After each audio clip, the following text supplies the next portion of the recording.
Are you a lover of all things dark and creepy, of graveyards and monsters, haunted houses and spooky legends? Then welcome to Lore. I'm Aaron Mankey. For close to 10 years now, I've been sharing history's darkest stories with millions of listeners around the world. Tune in each week as we explore the folklore, ghost tales, and local legends that delivered the chills you're looking for. Learn more and subscribe today over at lorepodcast.com. The following podcast is brought to you by Iconic Nation Media.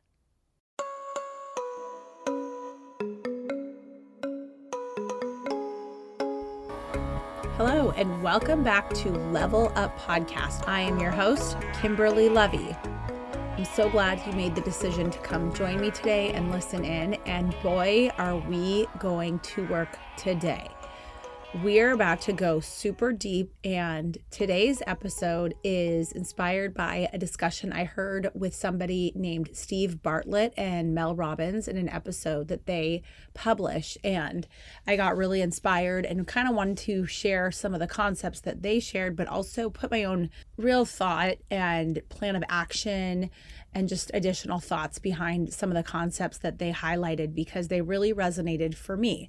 And specifically, it's this idea of, Steve Bartlett talks about this idea of experimenting in life and really just using evidence as a result of experimentation to help guide you and trusting your own feelings about how something went, as opposed to looking to the outside for, social norms or what you should and should not be doing, etc.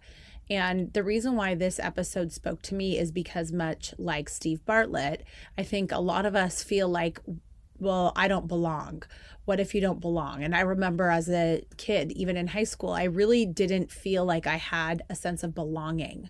And, I wasn't a cheerleader. I wasn't, I never fit into a kind of a clear box. And I'm starting to see that with some of my children. And I know that many adults out there experience the same thing. And as adults, we can experience it where we don't feel like we fit in sometimes.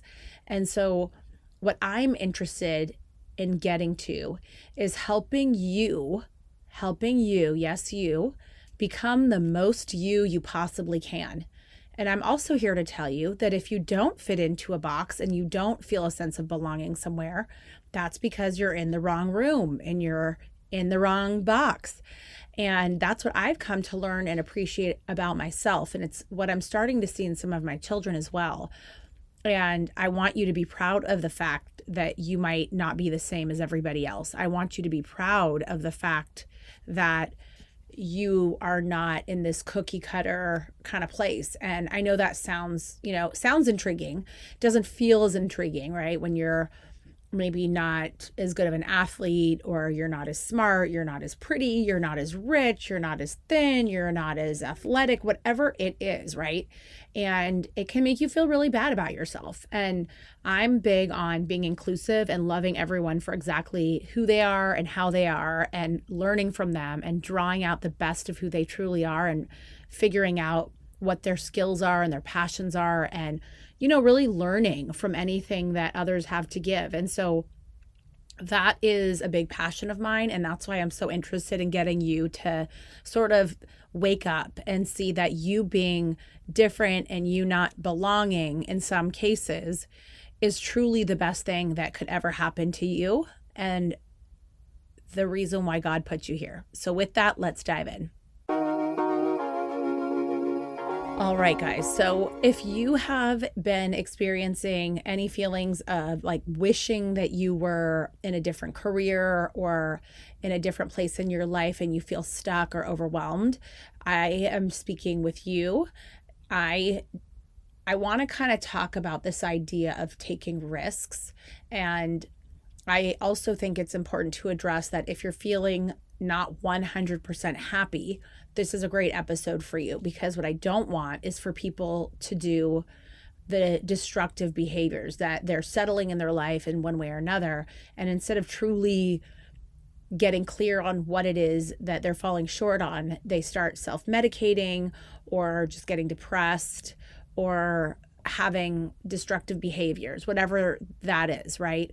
And so I really want you to be uninhibited, and I want to open your mind, and I want to talk about risk for a second. So I want to start with this idea of changing things is scary in your life. And why is it scary? And well, I'm afraid to take a risk. I'm afraid.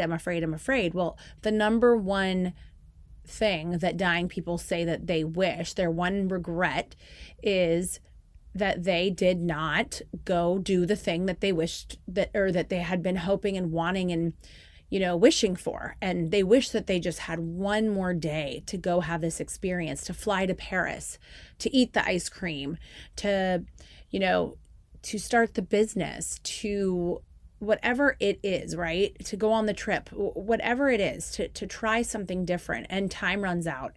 And that's the truth.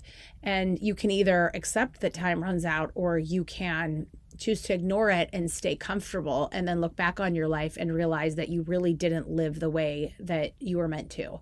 And I, for one, am not trying to do that. I say that with full confidence because as evidenced by my behavior, right? So I'm willing to take risk, and I'm doing that by starting my own podcast business. It's something I'm passionate about, and I've taken a lot of risks, especially in the last 5 years, in so many ways. Just when I say taking risk, I mean doing things outside of your comfort zone that feel completely unknown and scary. And I think a big part of why we don't take risk is because we put these roadblocks up in our minds that don't truly exist. And I hear people say it all the time. I hear people, and I hope you start catching this now that I'm saying it to you, but a lot of people tell themselves things that aren't true, or they lean on these narratives that are comfortable. Like, I'm not good at, like, one of my things that I do is I suck at tennis, right? That's like one of my things.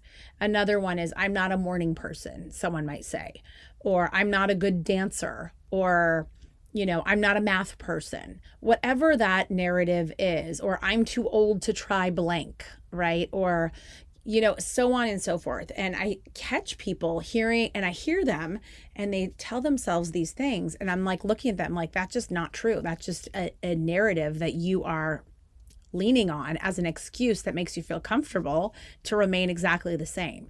And they talked about in this episode, Steve Bartlett and Mel Robbins talked about, there's this video of an ant dancing around, and basically there is an ant inside, and then there's a circle drawn around the ant.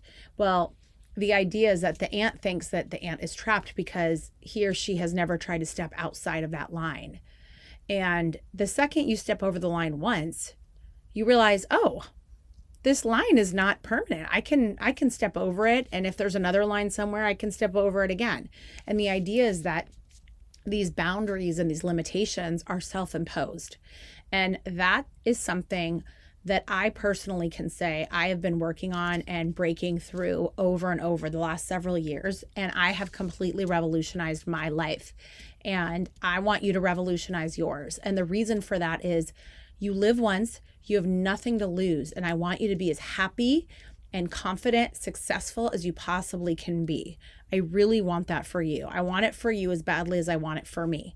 And so I want to talk with you guys a little bit about kind of some of the tactical steps to start getting out of this feeling of dreaming and wishing and hoping, and get into more of a state of you're living in your flow state. You're out there, you are trying, you're breaking boundaries, you're exploring things in a way, you're trying on new different identities and trying different ways of being. And I think that's so healthy and so important for all of us to do. When you start to break down these self-imposed barriers, it is the most liberating, invigorating experience. One of the best examples I can think of that is crystal clear in my mind is I was in a corporate job, and I was like, I would love a podcast. I love this. Podcasting is amazing. I was so afraid to do anything different. And I was just thinking about it for like 6 months. In fact, I bought the equipment in January of 2019, and it wasn't until March or April of 2020 that I think I really picked it up and started trying to figure it out. And you keep putting these decisions off. And by putting decisions off, you're actually making excuses and you're making a decision to not act. And so part of this goes into quick decision making, which we will talk about as well. But the point is that from the second I finally figured out how to podcast, and Apple Podcasts accepted me after being rejected, and it took months and weeks to figure out all of the things. And my first episode was out there. You guys, it felt like my whole life changed. My whole soul was set free in that moment where I was driving in my car and was listening back to my own podcast.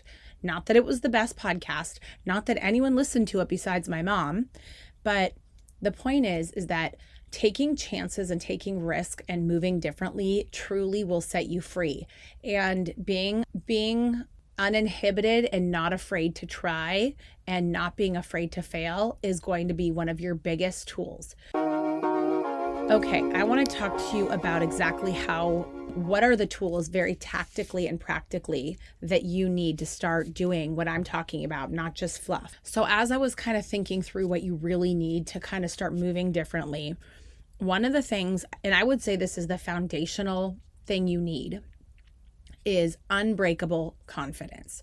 Now, last week's episode was all about building confidence. So that is the perfect kind of initial episode that I would encourage you to start with that, because we talk all about confidence. Because to me, the confidence thing, that unbreakable, unshakable confidence in yourself is the single most important thing you will have.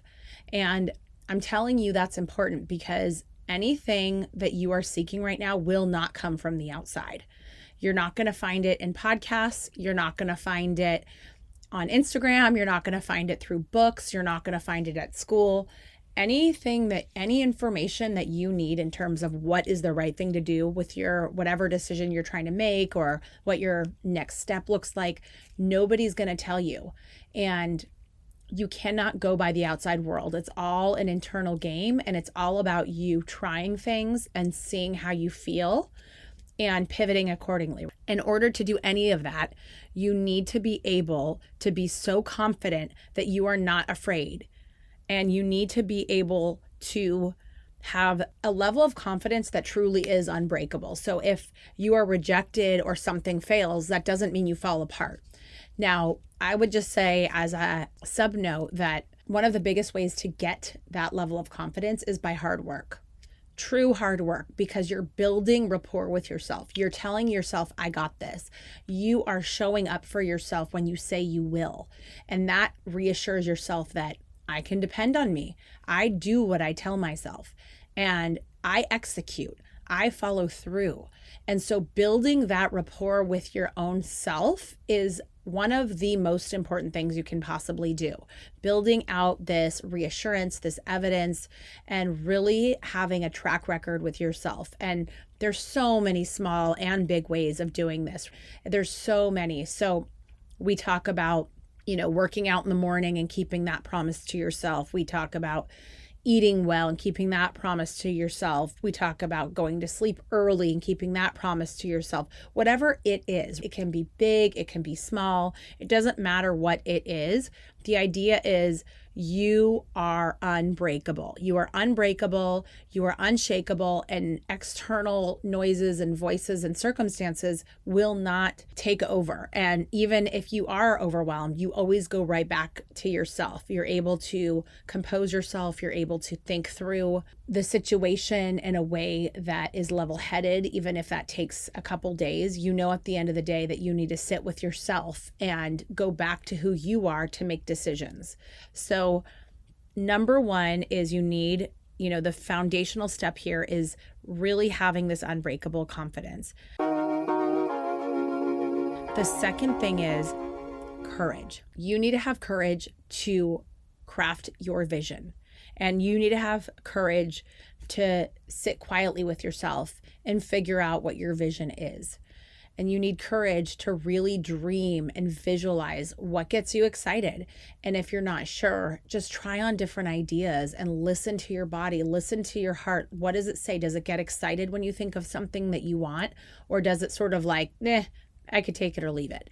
If you get excited at the idea about something, what will probably happen, and you'll notice this, especially if this is new for you, what will happen is if you can get to your state of true dreaming with your, in your own mind, what will happen is you'll come up with something that will just pour out of you that's like a crazy dream, and you will immediately hear yourself say why you can't do it or why it won't work.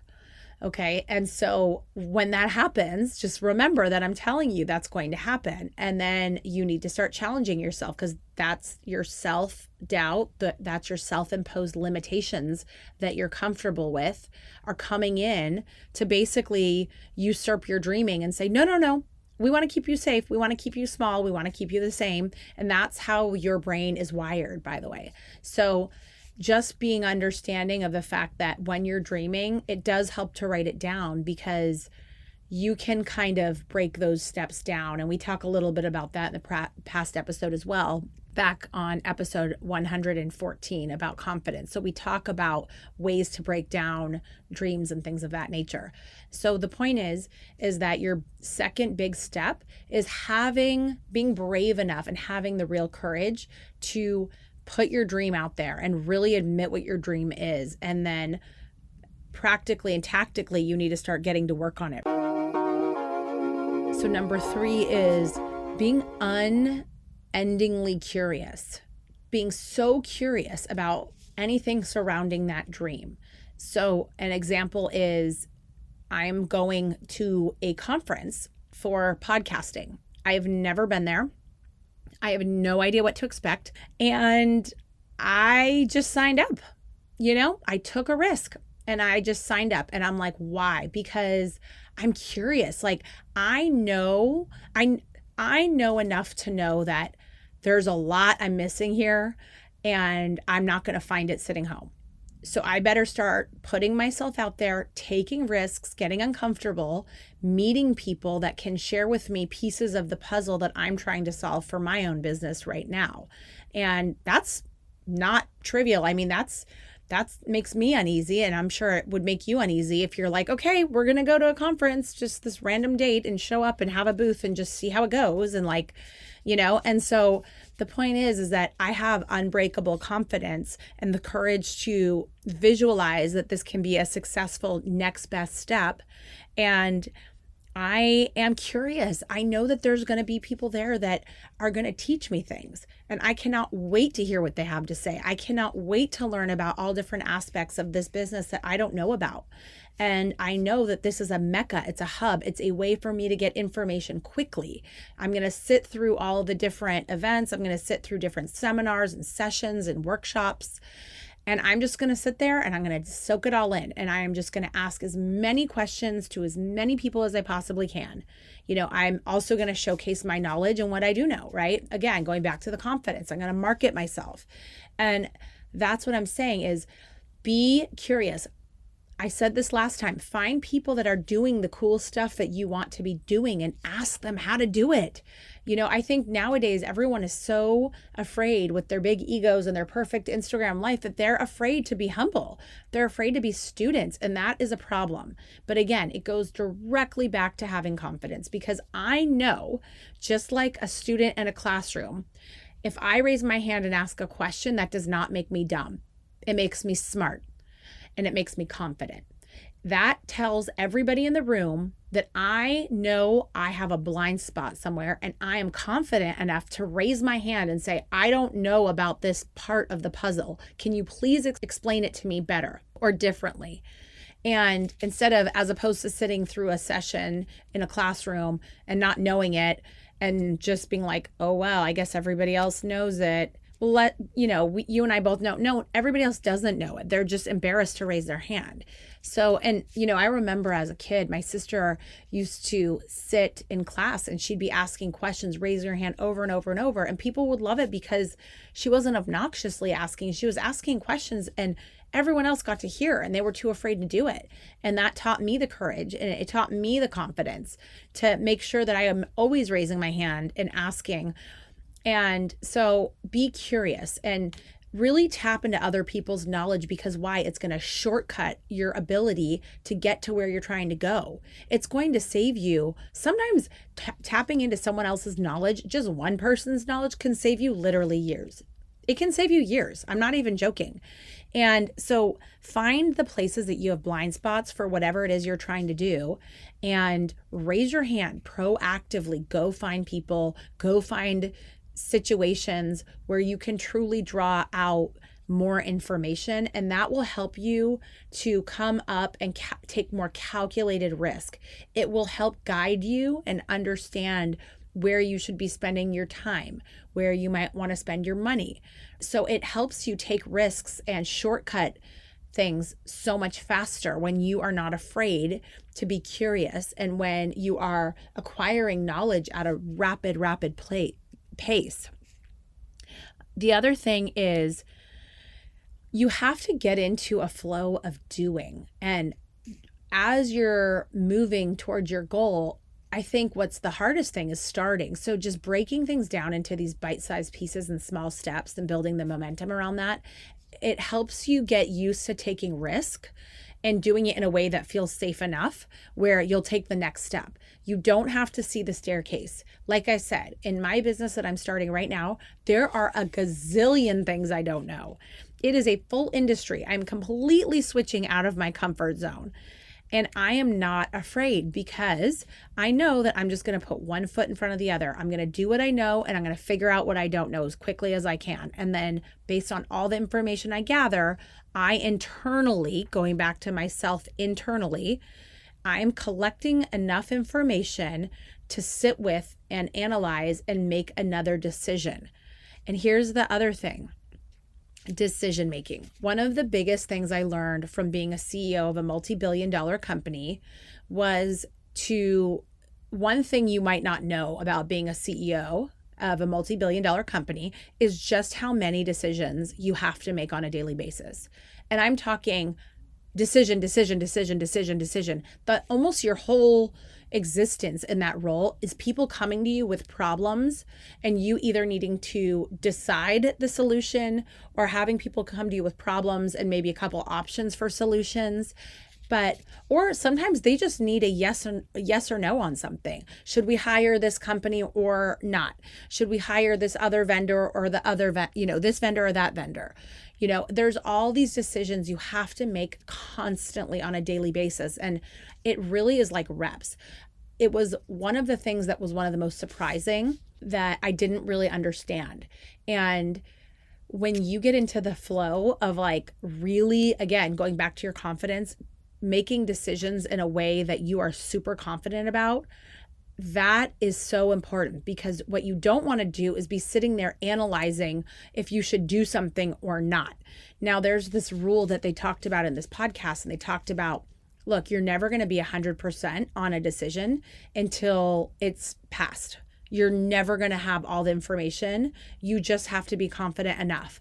And he actually said, Steve Bartlett said, it's a 51% rule. At the time that you're making a decision, you need to go with whatever you are 51% most sure of. And you are taking that, you are making that decision based on all the information available to you at that time.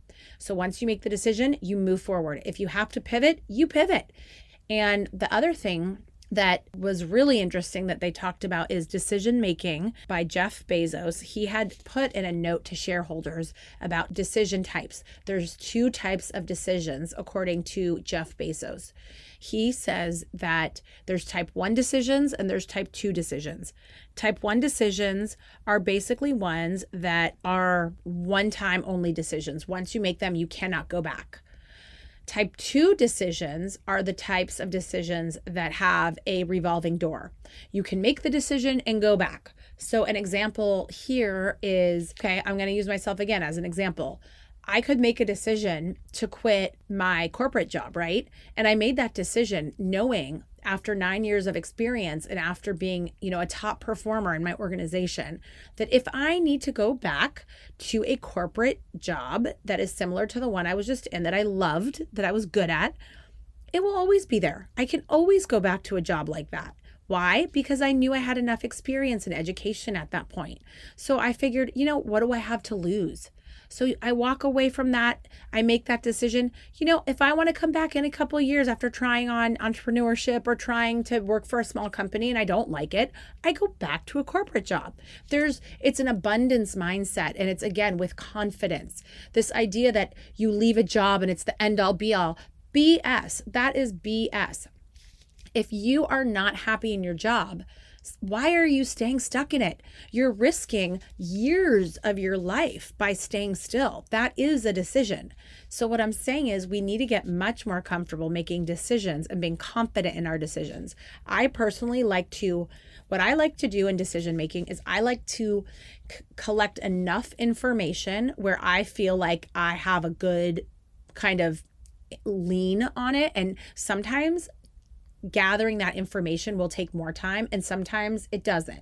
Sometimes your team can brief you and give you, here's all the facts, A, B, C, D, E. And I can say, okay, and then ask 2 or 3 questions. And then based on the answers, it's okay, boom, this is the decision. And it's easy for me, right? And I don't overthink it and I don't stay stuck in it and I don't waffle. Once I made it and I move on to the next decision.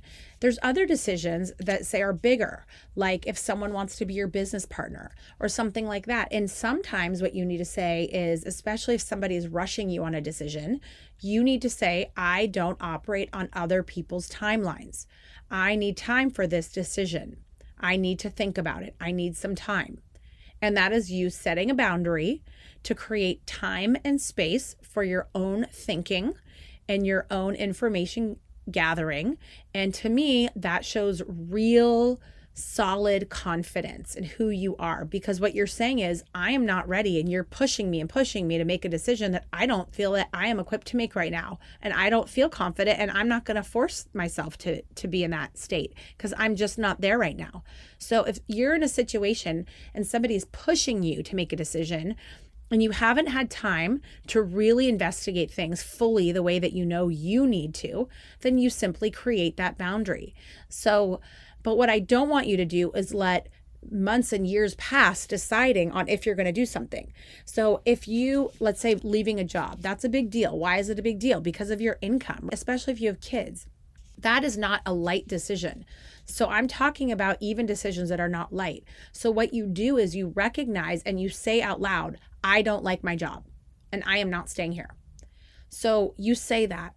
And then what does that do? It sets your brain in motion. It sets the wheels in motion for you to start taking action on how to change it. So getting to a determination of exactly what your next step will be and how you're going to do it, that might take time. You might need to say, okay, I don't like my job. Great. So what? So I need to do a couple things. Like one thing is I need to make sure I have enough money saved to make sure that if I leave, I can support my family. So that might be one step. So that's great. So then you start figuring out how much money do you need to save? How much time do you need? Now you're in a state of planning. You're calculating a plan. The wheels are in motion. You've made your decision to leave. You're just figuring out the when part. Okay, then you might go into, okay, well, what would I want to do? So then you do all the exercises we've talked about and visualizations and all these, then you break it down into your steps we talk about. You start drafting your resume, start informational interviews, start networking, et cetera, et cetera. So the point is that maybe it'll take you 6 months to eventually resign from a job that is not serving you. But for 6 months, you are really putting together the pieces to ensure your next step is a good one. I want you to really have the courage to live the way you're meant to live. And as you have these self-limiting beliefs, bulldoze them down, honey. Bulldoze them down. If you take a risk and you take a chance on something and it doesn't work, you pivot. Pivot. So let's just say you left your old job and now you're in a new job, and it turns out 3 months in, you realize, oh no, this is not it for me either. So you have your resume fresh right there. You pivot again, right? Find another job. How many jobs are there? 1,000,000 jobs, right? There's not just one job. There's not just one company. There's not just one industry. So these are all these self-limiting beliefs that we tell ourselves to keep ourselves safe and small and stuck. And I personally find that energy depressing. I think it's negative. I think it's toxic, and I don't want that for you. So what you need is, and Steve Bartlett talks about it, he says, everything's an experiment. You try something, and failure is an opportunity to learn what did not work. It is feedback. You should be looking to fail. You should be trying. New. Constantly pivoting, constantly trying new things, constantly failing so that you can figure out what works. And it's true. If you sit there stuck in indecision for a long period of time, you're not going to get nearly as far as the person that's completely uninhibited and knows exactly what their threshold is for making decisions and can make decisions relatively quickly. And I just want to say that you not doing anything is a decision in itself. And you're listening for 30 minutes about this entire podcast because you know there's something that needs to give, and you know that there's barriers that you've created that are BS, and you know you need to bulldoze them down. So I'm here to tell you, bulldoze them down and leave situations that you're miserable in. Leave it. Move on. Life is too short. Move on to the next thing. Find the next thing to pour your energy into. If that doesn't work, go to the next thing. And so on and on. Don't be afraid to try. If you're going to sit around in life and be afraid to try, you're going to have a very boring, miserable life. So that is my feedback to you. Don't stay stuck. Do not be afraid to take risks and do them boldly and do them confidently. So again, the 3 things to bulldozing down your mental barriers are creating unbreakable confidence, as evidenced in episode 114, and making sure you have the hard work to really back up that confidence so that you are creating your own self-reliance that no one can shake and no one can take from you. And in doing that, stay focused on what you're doing. So anything you try, you stay on course. You don't listen to anybody else. You stay on your own path and don't deviate. The second thing is have the courage to actually dream and tap into your true vision. So again, don't look outside. It's an internal game. Nobody has the answer, but you do. And don't put up limiting beliefs when you're doing this. Don't tell yourself why you can't do it. Be resourceful. Figure out how you can do something. And be curious. Number 3, be curious and don't be afraid to ask. Find out how. Do the parts you can do, the parts you can't, you put that aside. And when you have a chance, you go after figuring out those black boxes. Don't let those black boxes stop you dead in your tracks. You keep solving for everything else around it that you know you can solve for until you can solve for the black box. So don't use that one unknown as a barrier. Again, breaking down barriers, figure it out, find out who knows. All right. And don't be afraid to take chances. Don't be afraid to take risk. Don't be afraid to make a decision. Remember, your life is important. The world wants you to be the best version of yourself. So please go out there and be the best version you possibly can be. Thank you guys so much for deciding to stay with me on this episode. I hope it was inspiring and I hope you enjoyed it. And I hope you really took something from it that you can apply to your own life. And I certainly am applying all of these principles in mine. So by the time you hear this, I'll be at my conference, being very uncomfortable in a very new setting. And again, keeping my word to myself and to you guys and trying new things and being curious and being confident and all the goodness. All right.